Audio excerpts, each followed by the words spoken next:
Opinion polls don't just report the state of play, they can help fashion what comes next. The huge YouGov survey of 100,000 voters that translated into a Tory majority of 68 was unusual not just because of its scale but because it analysed every constituency. Most polls take a small national sample and use that to project a wider picture, whereas YouGov's multi-level regression and post-stratification (NPR) poll looked at every constituency and then presented a national electoral portrait. For the Tories, any celebration would have been short-lived.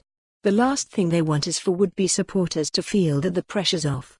30 of the seats that YouGov suggested could switch from Labour to Tory have the Blues with just a 5-point lead. Armed with the NPR analysis, Labour strategists can now pivot their campaign to defending these seats, the so-called red wall through which the Tories must charge if they are to secure a majority. The Tories will also have a clear picture of where they must focus efforts and, more importantly, who their likely new voters are. Before the NPR poll was released, pollster Peter Kellner trawled through the data stretching back to 2015 and concluded that leave-voting Labour supports stuck with Jeremy Corbyn in the 2017 election but are much less likely to do so now. When Theresa May went to the polls, 64% of leave voters backed her party.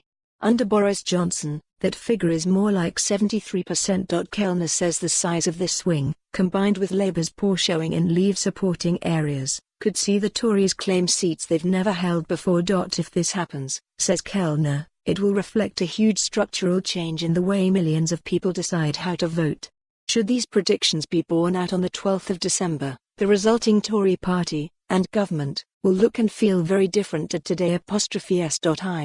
Robot driving back from the nursery drop the other day. I heard a wonderful edition of the Life Scientific on Radio 4, featuring Demis Hassabis, chief executive of DeepMind, the Google-backed artificial intelligence (AI) company. Hassabis talked about the breakthroughs that led to their AI program, AlphaGo, defeating Lee Sedol in the ancient strategy game Go.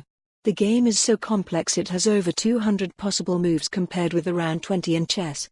That the machine learned how to play, and how to win, is of course a staggering achievement. But there is also, surely, a certain sadness that a skill once the preserve of human creativity and ingenuity, Go has been played for 3,000 years, is now just another computerized task. The machine won, but it couldn't know that it had won.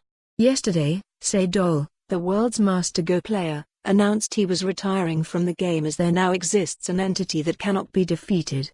A certain sadness, indeed. Fond farewell this weekend. My young son and I are making. For more on this story, visit the news article link.